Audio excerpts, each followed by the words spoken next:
Hey everybody, I am David Caparelliotis of Caparelliotis Casting. I hope everybody is safe and well and hanging in there in this crazy time. I am coming to you from Park Slope, Brooklyn, where I have been for the past 6 weeks, experiencing this similarly to everybody else. For those of you who have experienced loss or illness close to you, I send my thoughts to you, certainly.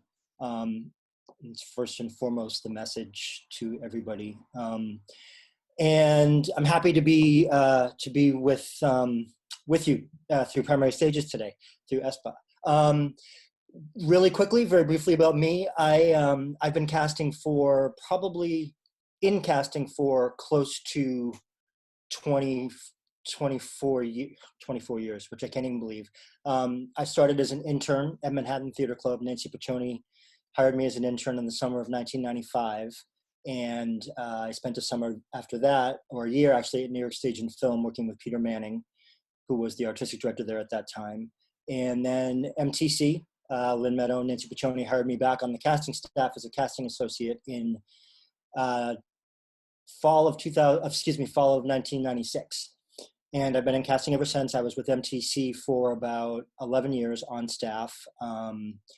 In that time, I was lucky enough to work on plays like Proof with Nancy, Doubt, Rabbit Hole, Good People. Actually went to college with David Lindsay-Abaire, and I've cast every play that he's had at Manhattan Theater Club, which has been an awesome part of my professional and personal life. And then in 2007, I left MTC, left my staff position and started my own company with my colleague and very good friend, Melanie Nagler. It was called Melcap Casting. That was in 2007. And she was at the Roundabout at the time. And we both joined forces because we really had a desire to tell as many different kinds of stories as possible, be a part of a storytelling team. Just a wide range of stories to complement the work that we did at MTC and the Roundabout. And I've been in business ever since. Mele moved to California, raising a lovely boy, a lovely young man named Braylon, with her partner Tori, and she works at Warner Brothers. And since then, when she left, it went from Melcap to Cap Casting, Caparelliotis Casting. And just to sort of put me in context for everybody, on the day that Broadway shut down, we had Who's Afraid of Virginia Woolf in previews on Broadway, and The Minutes, the Tracy Letts play, running on Broadway. And those shut down, of course, rightfully so, on that Thursday. And then Friday, the TV show New Amsterdam that we cast for NBC, 1-hour medical drama, went on hiatus, was shut down as well. So it was indeed the day that Broadway stopped and that everything sort of changed. So that's me. That's where I'm coming from. I've had the opportunity to work on a lot of shows with a lot of great playwrights, producers, directors, and meet a lot of terrific actors at every stage in their career over the past 24 years. And I look forward to doing that virtually for the time being, and then in person again when inevitably, as it will, we are able to get back in rooms together. So I'm happy to be here today. So the last project that we were actively casting when things shut down, and by actively casting I mean in actual auditions, it was Anna Devere Smith's play Twilight Los Angeles that we were casting for the Signature Theater. We did Fires in the Mirror, her other one-woman show, last year that Michael Benjamin Washington did. And the Signature is producing Twilight, and we're actually using 5 actors instead of 1 this time. So we had our last in-person audition session was the Friday after Broadway shut down, and we were just on the cusp of being aware of how serious the situation was, and the fact that indeed everybody did need to be dispersing and sort of going back into their homes. So we did one last in-person session without Anna Devere Smith. It was just myself and my associate Joe Gary, taping young men and women, and not so young, as a matter of fact, and then sending them to Anna Devere Smith, Paige Evans, and everyone at the Signature, and Taby Magar, who was the director. Everything from then on was done virtually. And I'm sure many people that are watching this now have been doing virtual audition tapes, maybe experimenting with the medium a little bit. Everybody seems to be on the Zoom bandwagon. Zoom is one of the things that's benefiting from this social situation. And thank God for it. The last session that we had was with Anna Devere Smith, Paige Evans, Beth Whitaker, Rob Mercado at the Signature, and Taby, and myself and Joe. And we had callbacks with using Zoom, and we were casting one final track for a Black man, and all of these men were spread throughout the country, some of them at their homes with their families, some still in New York, and nobody really knew what it was going to be like, to be honest, and it worked out really, really well. There will never be a substitute for live in-person auditions. There will never be a substitute for the alchemy that can develop between a playwright, a director, and an actor in a room, ever. But while we're going through this time, in the interim, virtual auditions actually have proved to be more successful than I thought that they would be. And kudos to the actors in that session, because in many cases, like you can see this map in back of me, in many cases, these gentlemen did not have, based on what they didn't have backdrops that maybe under normal circumstances, people would think, okay, what are the things that are involved in self-taping? You want as neutral a background as possible. You want the best lighting you can have. We're in the Wild West right now, right? I got a self-tape from somebody where there was a moose head in the back of his tape, because somewhere where he is, there is a moose head mounted on the wall. Under normal circumstances a year ago, if I had had a chance to give that actor feedback, it may have been, you know what, maybe not the moose head. That's stealing a little focus. But again, it's the Wild West. Whatever your backdrop is, the best you can do. It's actually, I love actors anyway, but it's inspiring to me that even in these situations, actors are persevering, and in some cases, their families in the next room while they're doing their monologues, while they're auditioning. And in that case, we actually were able to cast a young man out of that session. And the show has subsequently been postponed, but hopefully when things come back around, go from black and white to Technicolor again, we'll have a chance to mount the show. And subsequent to that, there's a few projects that we have in the works that are, obviously everybody's timetable is now a little bit not a little bit amorphous, a lot amorphous. Things are getting rescheduled, things are getting pushed off in sort of a haze. When they'll be done, we're not really sure. And in the interim, I've been doing a lot of work, a lot of volunteering to speak to schools, MFA programs, BFA programs, and trying to reach out to actors who were thinking that they had a benchmark that they were about to achieve, and suddenly the goalpost got moved on them. And again, health and well-being are the most important things for everybody. So everything aside from that, if you're healthy, we're fortunate, right? And if you're fiscally sound at the moment, those are the most important things. But artistically, you know, actors that were planning on graduating in May and having a showcase, suddenly there was no graduation. Everything is virtual. Their class, who they've spent, in some cases for the MFA students, 2 or 3 years together as a tight unit, or a BFA class, 4 years, are suddenly dispersed. And that energy that they all had together as a collective unit to support each other during that next phase, during graduation and showcase, suddenly everyone's in a Brady Bunch box on these screens and not together.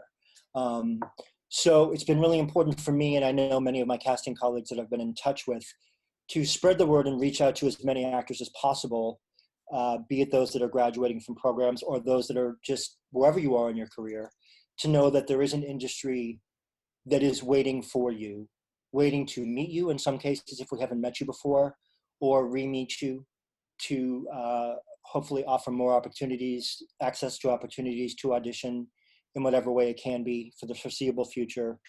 But specifically for those that really did feel like their careers were about to, quote unquote, start.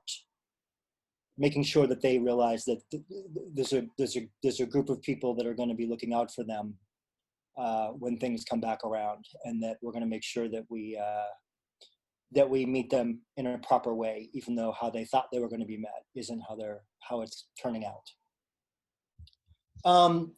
Question comes up about what we're looking for in a self-tape right now, and what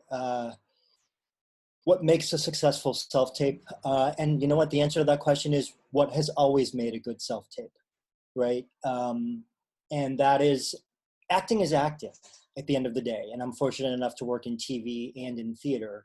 And I respond to good acting. And actors who are very smart about text, smart about making choices based on the text, actors who are acute readers, who make interesting choices on how to connect the tissue between lines, which we would call a beat. And I think probably the most important thing in a self-tape is to recognize that, you know, if you haven't been doing self-tapes and it's new to you, that you'll get better at it if you're just starting, right? There's a lot of graduate MFA students that come in and do their first TV auditions for us. And many of them are very honest at the beginning and say, this is my first on-camera audition. I've studied it at school, but I've never done it for real. And I love when actors say that, because then we're all in it together and we can say, okay, well, let's look at angles and that kind of stuff, and talk about how the camera works best for you. And I would say the same for actors that are out there in their living room or their bedrooms or their basements or wherever you are, your roof, wherever you are, that the most important thing still is connection. And so if I'm in a room with an actor and the actor's doing a monologue, say, a lot of the time actors tend to, if they're doing a monologue, even at an EPA, and EPA is an eligible performer audition, for those of you that don't know, that we have to do for every play that we cast off Broadway or Broadway. A lot of actors in the room will come in and they'll put their point of focus way up high, which is, it's actually a cognitive dissonance, because you're practically making the person 25 feet and you are immediately putting yourself in a deferential position to that person. So if we scale that down into a virtual audition, if you're doing a monologue, then it's also important to think about where your eye focus is. And every casting director may have a different answer to this question, but for me, what I find very arresting immediately is if the person can find in their computer or their device the world in which their eyes are occupying center, straight ahead, as opposed to looking over here because maybe the camera is there, or the camera on your computer is there, or even over here. Because then I lose access to you. It's kind of like the sun goes behind the clouds for a second. I want to see how you occupy center. So in terms of that, playing around with taping yourself and figuring out, okay, where can I find my eye point? Where can I find my focal level in an audition? And if it's a reader situation, you know, oftentimes in the room, you might say, am I to look to the camera, or should I direct this to the reader? And I would say mostly people are doing things to a reader right now, just a little bit off. I would not put the reader way over here, so that again, the sun goes behind the clouds, I lose access to you. I would try to keep the reader, say, maybe there. So I'm looking just there, and then I can go over here if I'm thinking, and then back to the reader who's pretty close to me. Obviously for TV and film auditions, this medium is perfect, right? Because the camera picks up, here's my eye focus, and if I then start to think about something and look there, and then I look back, the camera picks it up. But for a theater audition, you have to remember that we're still looking for scale.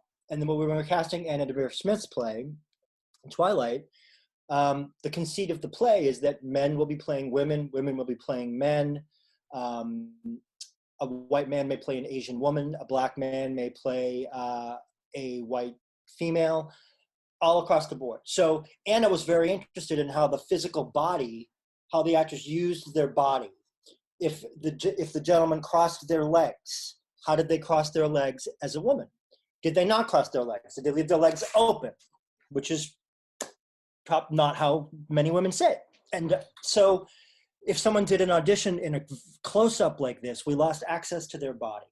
So I think if it's a theater audition as opposed to a TV or film audition, you may want to think about having there be at least one wide shot, so we get to see just your physical self, a little bit of how you hold yourself, how you hold your body. It's easier to act in an audition when you're just sitting and your body's out of play. But I think when you bring your body back into play, particularly for a theater audition, it deepens the work, and we see your whole instrument. And I hate that word instrument because it sounds so woo-woo and actory, but it is your instrument, right? So for theater actors, I think one technique might be start filming your theater audition, and if it's not a monologue, if it's a scene, start filming it, or even if it is a monologue, start filming it like it's a TV or film audition, and the camera's very close to you.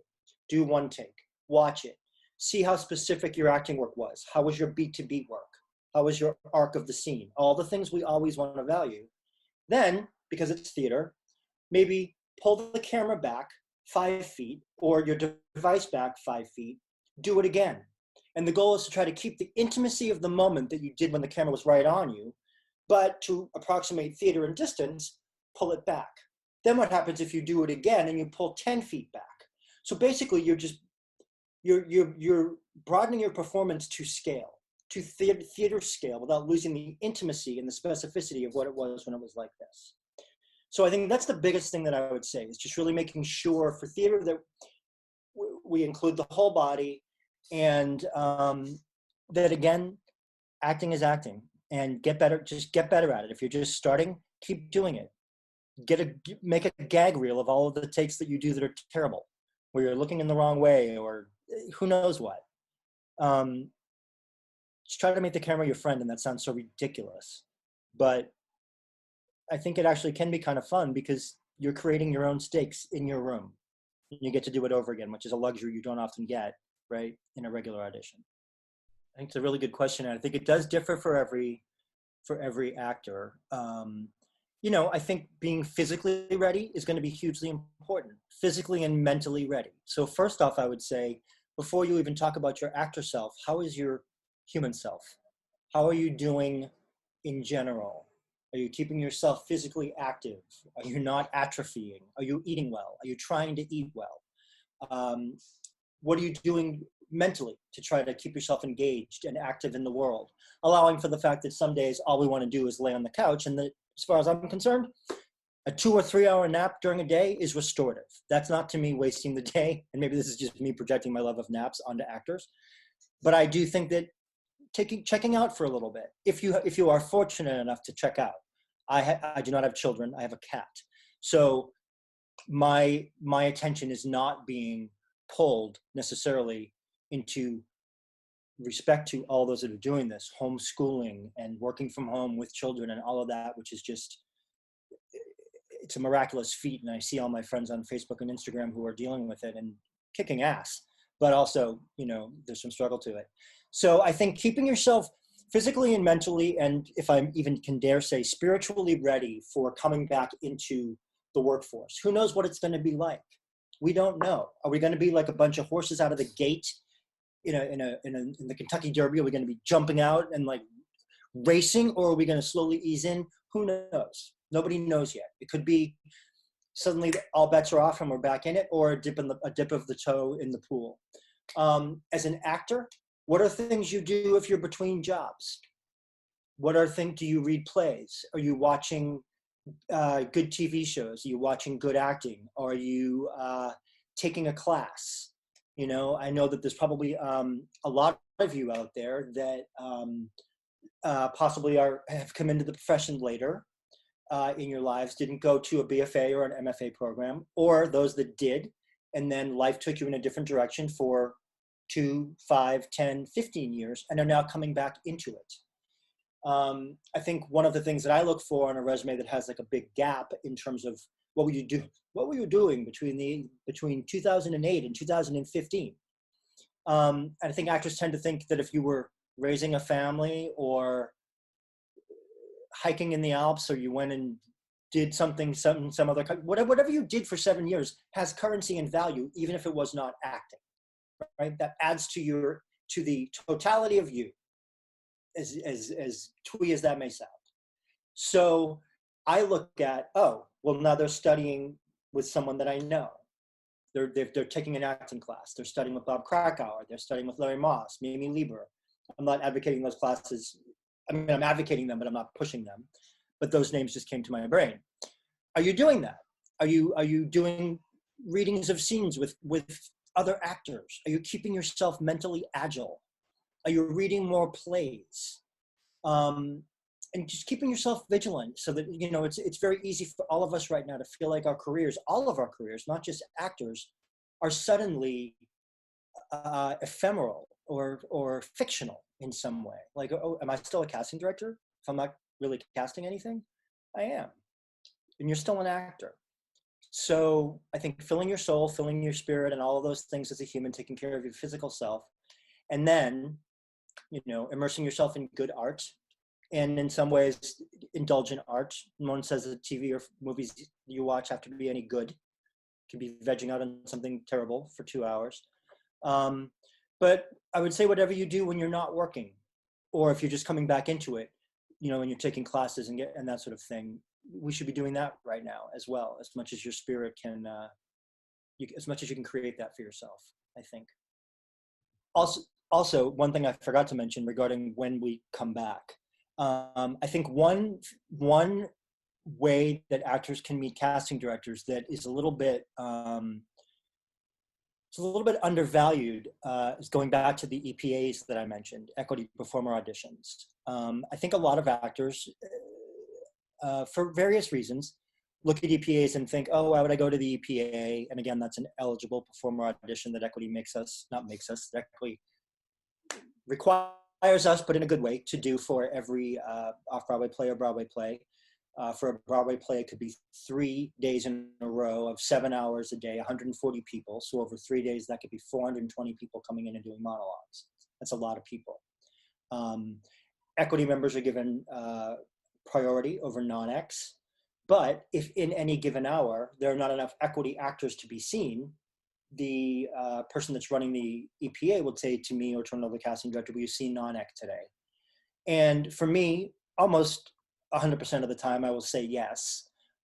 Sometimes if I'm very busy and need to be on my computer between things, I won't. But usually it's a great way to meet actors who don't have agents, who are not represented, and again, who are just out of school or who are just starting acting, just coming back to acting. And I think that part of the reasons why actors don't want to do EPAs, especially if they have agents, is, oh, why would I go to an EPA? I read that play is cast anyway. Everyone's already cast. Why would I go to an EPA? Well, the thing is, we were doing King Lear last year with Glenda Jackson and Pedro Pascal and Elizabeth Marvel. And I did 2 of the EPA days, and we did them on a Saturday and a Sunday. I would say, honestly, for a major Broadway show, we probably had 25 actors show up. And I couldn't believe it, because that was a chance for basically any non-equity actor in New York, anybody watching this, anybody walking by this computer right now who's never even thought of acting before, who hears me talking and is like a dental assistant and thought, oh, that might be fun to do. They could have been seen that day by me. I was there, but I saw 20 people. So I think actors should think about the long game and think about the fact, okay, you know what, have they announced that a lot of people are already cast in this? Yes. But if it's not going to break your bank or break your spirit, which are the 2 things for me that I think you always have to bear in mind, then it's an opportunity. And I met an actor who was one of those 20 or 25 during the King Lear audition, EPA, that I thought was terrific. And I looked at his resume and I said, I don't see if you're SAG or SAG eligible here, are you? And he said, I am. And we were casting New Amsterdam at that time. And I brought the picture back and I gave it to my associate, Kate Reed, who's awesome, and said, Kate, I saw this guy at the King Lear EPA today. I think he's really interesting. Can we bring him in for a role? And we've now brought him in for like 3 or 4 roles. That could have been anybody that is watching right now. So I think when things do pick back up, I imagine that if a lot of equity shows start really piling up because there's been a backlog, there's going to be a lot of EPAs, right? And there's a lot of casting directors like myself who attend those EPAs. Tara Rubin at those EPAs, Dan Swee. And even if it's not, the owner of the company or the person who runs the casting department in that institution, don't leapfrog over the associates and the assistants. Those are the people that are young and hungry and are going to come back and say, hey, I saw these 5 people, David, at this EPA. I think we should bring them in. That's how I learn the aesthetic of the people that work for me. And so then you've got a casting assistant or a casting associate who knows your work more than I do, which is terrific. Then they can lobby for you within my own office. And then when they start doing their own projects, which Joe's doing now, Lauren Port, who was with me for 10 years, now at the Goodman, she started doing her own projects. She began meeting actors that I never met before. So don't leap over the EPAs and don't leap over the assistants and the associates, is what I would say. So the question is, how do I develop relationships with actors? How does that happen? What are the different ways? For instance, the name that comes up a lot is Lauren Metcalf has been in a lot of shows that I've cast. And be very honest up front, Scott Rudin and Joe Mantello are the lures for Laurie Metcalf. Scott and Laurie have a fantastic symbiotic artistic relationship. I've met Laurie Metcalf probably once in my life, and I'm not sure that she could pick me up out of a lineup. So a lot of times, because when you're casting Broadway shows, you make offers to actors that do not audition, like Laurie Metcalf, or people that are going to be meaningful at the box office. A lot of times I will never meet that person. There have been Broadway shows where I've never met half the cast. Scott Rudin can pick up and call Denzel Washington the way that I would pick up and call my mother. So that means that if Denzel does a show, I'm not necessarily going to meet Denzel. So in terms of that kind of thing, I think a lot of casting directors have peripheral relationships with name-your actors that we've cast. Certainly some of them are actors that we knew long before they became famous. There's actors like Michael Hall, who graduated from NYU, I think in like 1996. And we cast Michael in one of his first plays, Corpus Christi at MTC. There's actors like that who you meet and then, they become marquee names, which is so awesome and exciting, especially if it's an actor who's worked in the not-for-profit world for so long, being paid not-for-profit money, and then suddenly they're being rewarded with an awesome paycheck and an awesome job. Otherwise, I meet, my relationship with actors really is born and bred in the audition room. It can start at an EPA. It can start with seeing a showcase that someone's invited me to. Somebody could recommend an actor. And if I respond to someone as an actor, I'll just keep bringing that actor in to audition. I have brought so many actors in over the past 20, 25 years that I've never cast, but who I love and who I think are terrific artists and actors. And I just keep waiting for the right moment of alchemy between part person and creative team and producer for it to happen. Some actors I become friends with, like in my life, over time, just in the way that we all make friends, who somehow it moves beyond the person that you work with, that you have, and then you suddenly have coffee with them, and then you go to movies, and then you're friends. So that happens as well. But mostly, it's actors coming in and doing consistently good work for me, and that I begin to root for, and that I want to present access to opportunity for as much as I can. And I think that that's one of the great things that casting directors can do. And I think that the really good ones are really good at looking outside the box for a project that they're casting to widen the net of actors that we bring in, so it doesn't default to one particular type of actor. Larger discussion about that, but I think doing good work, being respectful, being prepared, go a long way and go towards me calling you in again and again and again. And I would say that the one of the dangers of meeting a casting director for the first time for a particular part, if it's not a monologue, it may be your biggest audition for that office. That casting director could be your biggest audition in general. And I think a lot of times actors want to show everything that they can do in one audition, even if the part doesn't call for everything that you can do, right? Human beings are albums. I'm going to age myself. We are albums. Sometimes we ask you to perform a single off of your album, and you want to play the entire album for us. Part of the nature of this is that we're playing the long game. I hope to listen to the entire album that is you, again, twee as that is, and be like, oh, wow, that deep cut of that person, I didn't know they had that in them. I love that deep cut. That deep cut is amazing. They can do the other thing, the single, I love that. But the deep cut, wow, glad I found that out. But I found that out by the actor doing good work for me and revealing themselves, his or her themselves to me over time. and not throwing all of their eggs into that one audition that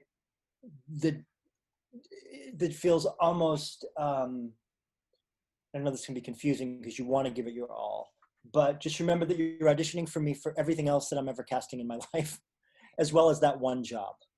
You know, so if you're coming in and the character is, for lack of a better word, an asshole or a dick, and you come in and your affect immediately is dick. The minute you walk in, there's no hello, no whatever, it's just you're in character and you're a dick during the whole audition, and you leave and I've never met you. I have no context for that. So I'm sort of like, wow, even if it was good, I could be like, wow, is that guy really a dick? Like, he didn't even say hi to us, he barked at us or whatever. So those moments when you come in and you just talk to the casting director or the casting assistant or the intern, whoever's in the room, talking to them, not at them, talking to them like a human, even though you're nervous, which I get, talking to them. And even if you're playing Iago, even if, like, let's take Iago and then every other kind of villain there can there be even one glimmer of humanity that you find in the audition side for the villain that shows me a little bit of who you might play if you were playing the hero? If you came in for Edmund in Lear, can there be an Edgar moment in your Edmund audition? Edgar being the guy our heart breaks for Edgar because he gets screwed over by Edmund, right? So a good audition for Edmund will also possibly show me just a little bit of who would Edmund be if he could be his best self, even just a nod to it, so that I get a sense of you outside of the character you're auditioning for. That's an audition technique and skill that I think actors should think a little bit more about as well. And that's a big ramble, and I'm sorry, but I think that that's key to being called back in again and again by the same casting director, educating me about you. So the question is whether or not I change my approach to an audition with an actor based on the material. Say if it's theater, if it's a classical like King Lear, or if it's a new play, excuse me, or if it's television and film. Let's separate the two things. So classical versus contemporary, no, acting is acting, right? Does someone have a facility for language and a facility for verse, a facility for the convention of a classical play? Immediately, that's very helpful.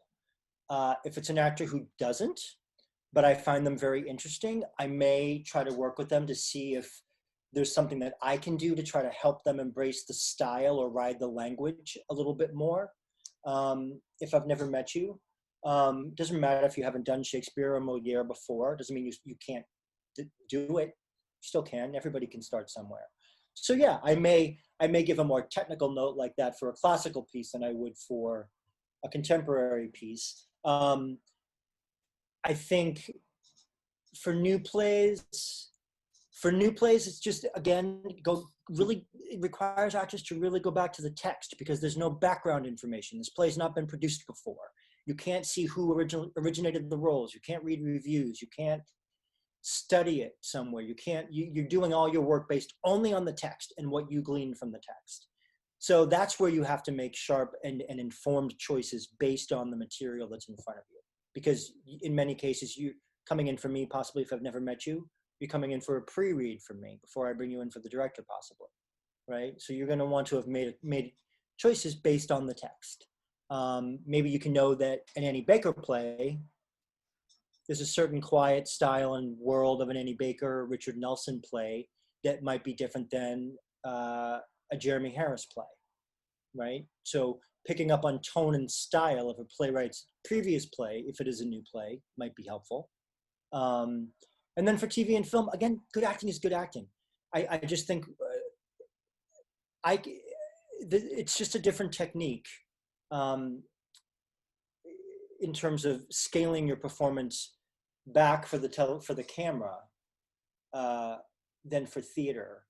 But that's an easy adjustment in the room between myself and an actor. If it's an actor that's done mostly television and they want to come in for a play, the danger can be that you over theatricalize, that you force it because you feel like you need to show that you can fill space. If that leads to dishonesty or to a seeming arch or false, you're projecting a sense of self onto it in the hopes that I'll believe that you're stage worthy because I don't see play credits. That's not going to help you, right? That's where, again, taking a theater class, an acting class will be helpful to you. Conversely, you know, theater actors who come in and they want to show that they can do camera work and think that that means embalming themselves of everything that makes them interesting and theatrical, you don't have to do that. You can still be wildly interesting to scale, you know? So again, I think it does come down still to basic beat work. Where does the scene stop? Where does the scene stop? How do you get there? What's your overall intention? And what are the tactics you employ to get what you want? It's all the same, no matter classical, contemporary, TV, film, doesn't matter. Question about sort of my career path and how I have, what my path has been. I would say the internship at Manhattan Theater Club when Nancy Piccioni hired me to be her intern was completely life-changing, utterly life-changing. I had been, quote unquote, an actor up to that point, loosely pursuing acting.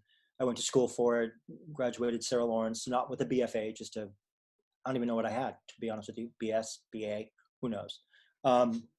We had concentrations at Sarah Lawrence, not majors. So I waited tables and had other jobs for the first 5 years or so out of school, did like showcases that in hindsight probably never should have seen the light of day, like Orestes, a rock musical.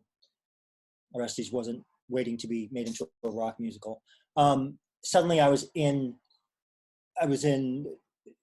rooms with these amazing artists, even as an intern, where I was the audition reader, and it was intoxicating. And casting appealed to the mathematical side of my brain, the clerical side, the logical side, setting up sessions, the paperwork, the checking avails on actors, all of that I just loved. I grew up reading People magazine and watching Entertainment Tonight, and suddenly all these things that seemed superfluous when I was young suddenly had currency. And certainly when I came back, when Nancy said that she wanted me to interview with Lynn Meadow for the casting associate job after I'd been at Stage and Film, another life-changing moment, being in the basement of City Center with Lynn Meadow. I had to come up with lists for 3 plays that MTC had produced, and she went over them with me. And basically at the end of the interview said, I think it's going to be great working with you. And my 10 or 11 years at MTC were amazing. They were fantastic. Really, when I think I started to get in touch with what I might be able to do in this industry was Terrence McNally's play Corpus Christi. Rest in peace, Terrence, that Joe Mantello directed. Folks out there might remember that it was hugely controversial. It was reductively referred to as Terrence's gay Jesus play. There were death threats, all this kind of stuff. And so the actors that were coming in, and this is like Michael Hall, Anson Mount, all these people from when they were young, Chris Fitzgerald, that did this production, because we couldn't give sides to the actors, because literally the press was outside asking for sides to print. Actors had to come in and just tell a story about themselves.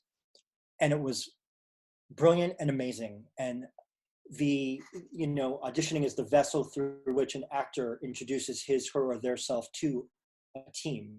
And suddenly that vessel, that machinery was removed, and actors had to tell a story about anything about themselves.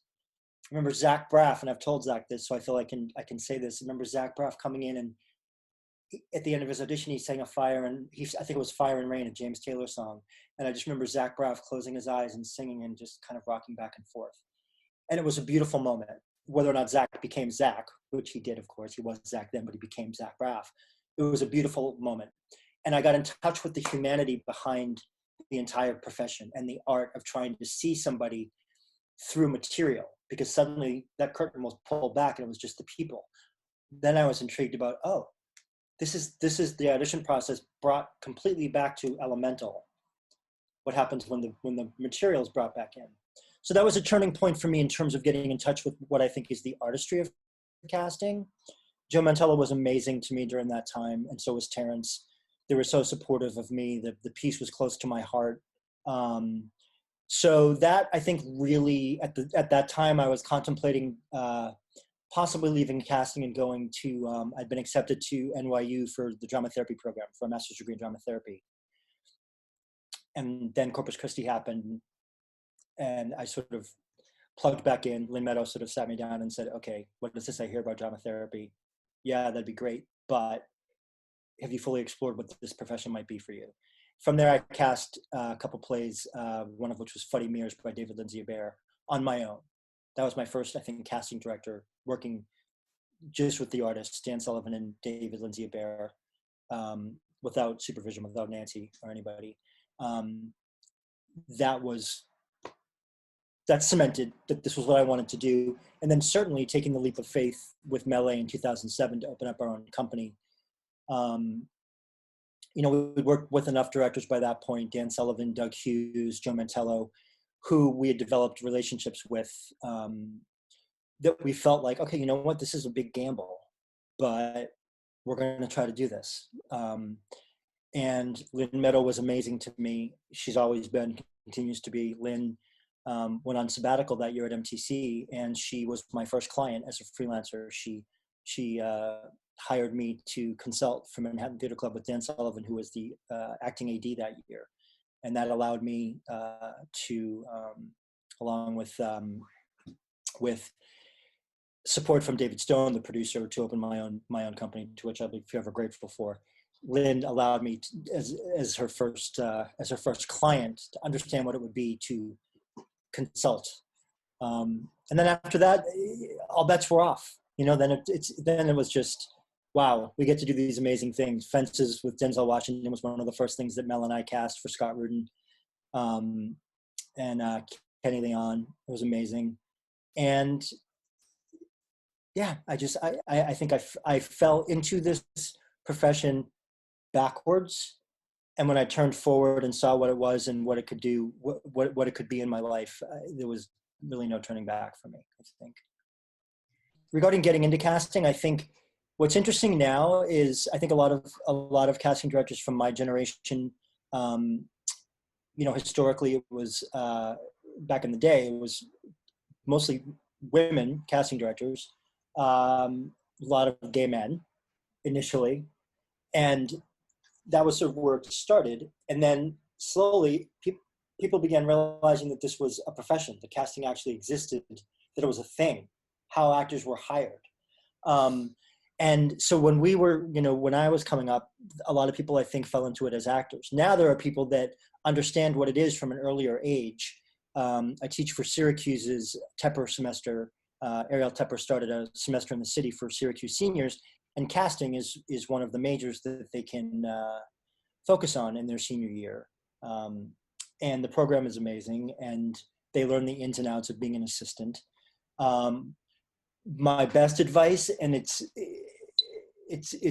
has an asterisk next to it, is to do an internship with a casting office. And it's really hard because internships historically don't pay a lot of money. So it's tough to navigate. I think casting directors and casting offices are working to become more flexible about what they pay, and whether someone can do part-time, full-time, around a schedule, around working a job to basically sustain yourself while you do it. But I think there's nothing prepares you more than being in a casting office, just learning through osmosis, and also learning the aesthetic of the casting director that runs the company or that is the head of the department, and slowly learning your own aesthetic as you're there, whether you agree with that person or not, learning to trust that you could have an opinion that's different, and just because you're quote unquote the intern doesn't mean that your opinion is any less valid. It might be less informed because you don't know the body of work of a particular actor the way a casting director might, but your taste could be excellent. Internships afford people who want to get into casting the chance to learn the clerical baseboards of what it is to be a casting assistant. So I would really pursue casting internships to the best of your ability. I know many people are not able to fiscally afford it. So in that way, I think training yourself personally by just waiting for the credits after you watch a movie, waiting for the credits after a TV show. IMDb now on the internet, you can find information about all kinds of actors and things like that. So investing your brain in actor research, even without a job, can train you, and help develop your aesthetic. Regarding casting theater now and sort of the outlook, I am very optimistic. I'm not guardedly optimistic. I'm very optimistic. I don't know the whens and I don't know the hows, and I'm not sure that anyone does at the moment. Certainly there are people that are investigating the whens and the hows, think tanks that are advising people about the whens and the hows. But the actuality of theater coming back, I have no question. There's none. It's theater is a beast that has been around forever. It's a form that has been around forever, ever, ever, right? So it's bigger than all of us. It has a history that's so that's so big we can't topple it. This virus can't topple it. It's going to exist. It's existing now, different forms, but it's existing now. So, do I look forward to the day when we can all reconvene in venues and experience live theater together? I do. Not sure when that's going to happen, like I said, and it might be a slow process back into that.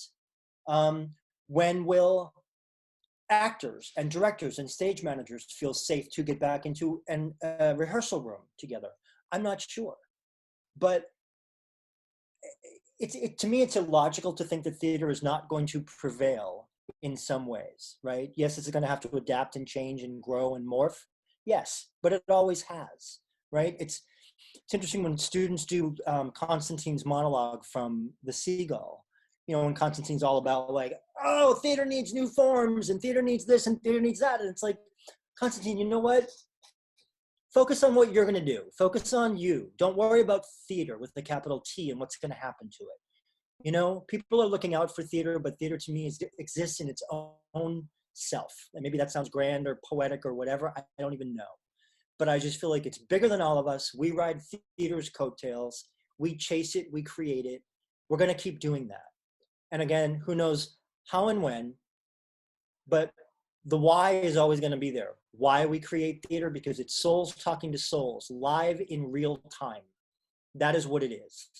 And that is never going to go away. We are never not going to desire it. We are never not going to create it. So do we need to get past the practical things to get back to being in those spaces with each other? Yes, absolutely. Will we? Yes, I think absolutely. And I don't think that is a naive view. I think it's, I believe it with all my heart. Part of what's happening, I think, for all of us, again, caveat, health, life, relationship, the health of our loved ones, the most important thing.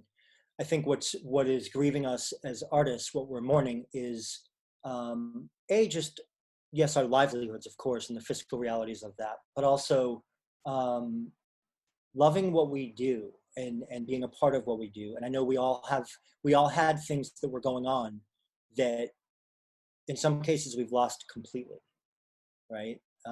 Who's Afraid of Virginia Woolf? I didn't even get to see it. I was going to go the next week. I was giving it a chance to just find its feet. It had its feet. I was giving it a chance to find its feet in my own brain, right? I'm never going to see it. So I mourn that loss personally for me. I mourn that loss for those actors. I mourn it for Joe. I mourn it for the audience members that were going to see it. The minutes I was fortunate enough to see, that's the Tracy Let's Play that Anna Shapiro directed. I was fortunate enough to see it in previews, and I am so happy that I did. I love working with Anna Shapiro, and I love that play. I worked on that play before, back in the day when there was another incarnation of it, and then it sort of went away for a while, and then it came back, and Anna's one of my favorite people, and certainly favorite artists and directors. Unclear what's going to happen with that. That one, along with a number of other projects, that one may or may not come back. I hope it does. So I know we all mourn. We all are experiencing grief for the things that we've individually and collectively lost, and there's no way around that, right? That's just part of what we're all in, and part of where we're going to be coming from when we come back. New Amsterdam is so bittersweet, because the reason why I love working on that show is, this is going to sound corny, is because, again, I love actors, and New Amsterdam is an amazing opportunity to afford actors access to. And especially to afford access to actors from historically underrepresented or marginally represented communities, like the PWD community, transgender, queer, non-binary, Manasa, Latinx, veterans, the producers of New Amsterdam, and the network and studio, Universal NBC Uni, are amazing regarding creating a fabric in that show that I think is representative. Not enough, much more work to do, but is more representative of our city and the vibrancy and the diversity of who we are as New Yorkers. And there were a lot of actors that were about to start shooting that episode, many of whom are in those communities, and others that I just love seeing them on TV. I love seeing them get a nice paycheck. I love the fact that many have done not-for-profit theater over the years that I've been involved in, and now, wow, they get a guest star fee, and it's amazing. And I think that New Amsterdam is about generosity of spirit and unnecessary acts of kindness, which I think, thank God for them in this time. Cuomo was talking about it yesterday, just about people wanting to give, right? And maybe at the top of our government, we are not seeing this, but certainly we as a people in this country, I think, are craving ways to connect and help each other. And New Amsterdam is very much that show, and very much what clocks me into it creatively. So I mourned that when production shut down. I mourned that the last 3 or 4 episodes of that show were not going to be able to be filmed and then shown during this time that has come to pass. That said, the cool thing is that show is fictional, and the acts of selflessness and generosity that we're seeing in first responders and beyond, that's real life. And of course, that's what counts at the end of the day. So I'm sad that the art is temporarily at bay, but I'm happy that the thing that the art is trying to reflect, that it's actually happening in real time.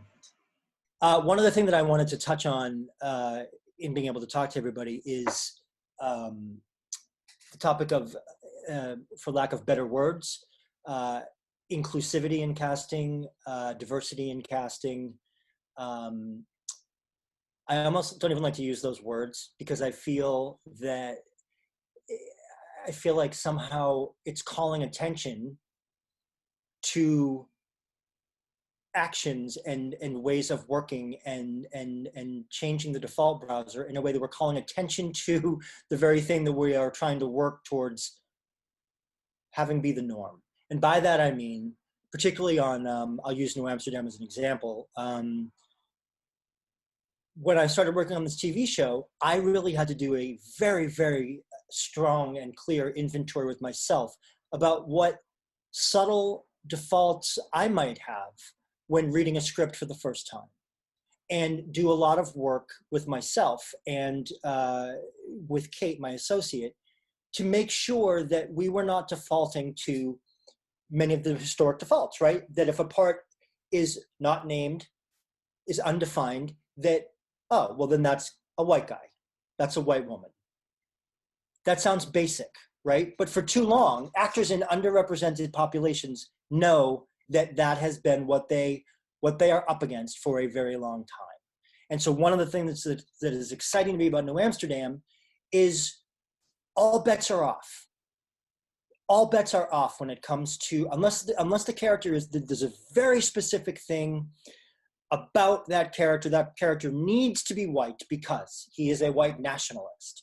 That character needs to be Black because there are no more defaults to it must be, right? Casting directors used to, back in the day, say in an initial call with the creative team, so are we open to the idea of, which frankly is now bullshit, right? Are we open to what? Humanity? That's what you're basically saying.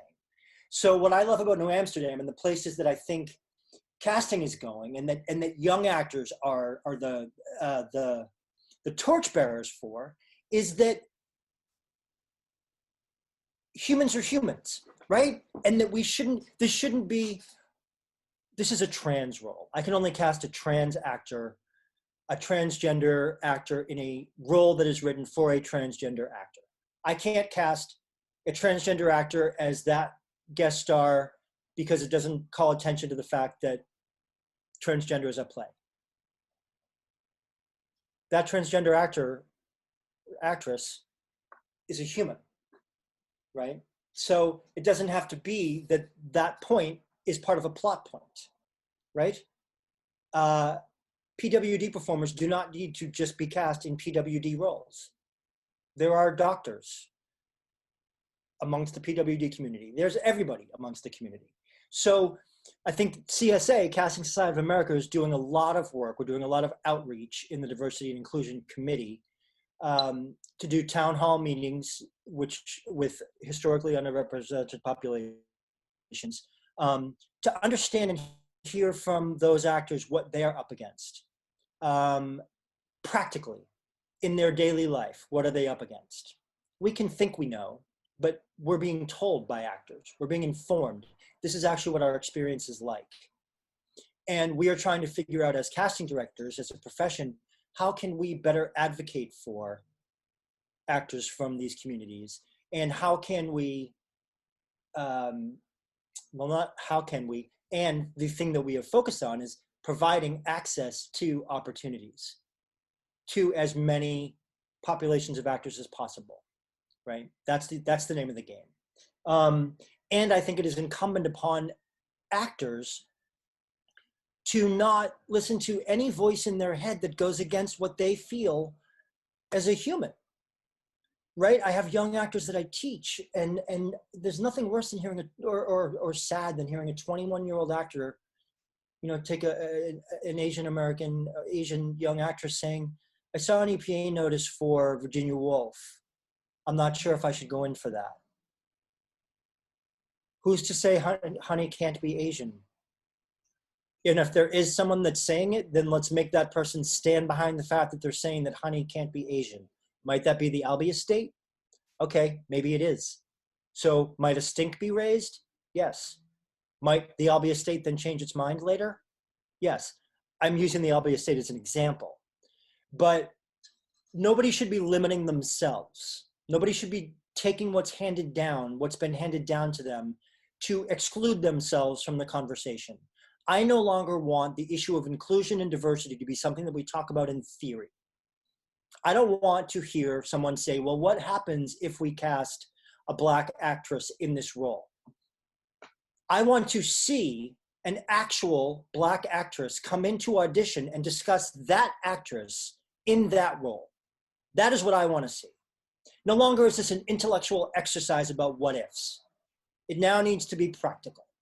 It now needs to be, we afford access to opportunity, and then let the creative discussions begin.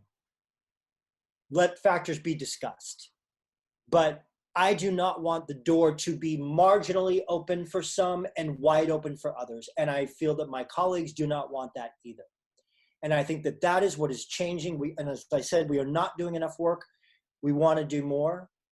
And for actors in populations that are historically underrepresented or marginalized, please do look for the CSA town halls. And then we do a town hall, like I said, where we talk about things. Then we do a business of the business meeting for those actors that feel like, you know, perhaps like there's a lot of PWD actors who have a really hard time being represented by agents. They can't find agents to represent them.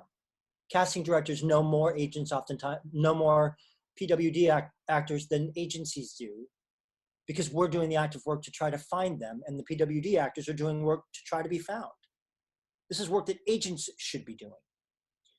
So that's part of what CSA is doing as well, is bringing in actors from populations who may not have representation to talk about how to get themselves out there, how we can find them more easily. How can we meet them? Where should we be looking to meet them? And then the final prong of it is doing an audition workshop with casting directors, because auditioning is a learned skill. And if you are not afforded auditions because you are in, again, a historically underrepresented population, then you don't have the same opportunity to get better at this that other actors do. So then when you do get an audition, you may not feel or be as competitive as somebody else who has 5 auditions a day. And that playing field needs to be leveled. And I feel like, I know I'm personally committed to that, and I know my colleagues are committed to that. And so I think that's where the conversation needs to go now, right? How do we afford consistently access to opportunity and continue to change the conversation, not from, well, how can we, to let's see, and then discuss. So to any young actor out there that's listening to this, or middle career actor, anybody, I would say storm the Bastille. Make people say no, right? Do not shut the door on yourself. And that may sound corny, but don't do it, right? Self-advocate. Have your voice be heard as loud as it can be. There are people that want to hear that voice and that want to lend as much of a hand as we can. Because you know what? We're better. Casting directors ride on the coattails of actors. And the more actors and the more diverse and inclusive group of actors that we can draw from, the better we are going to look. So it is also in our best interest to be doing this, to be trying to change the default to, yep, here's the same 10 white guy actors. So storm the Bastille.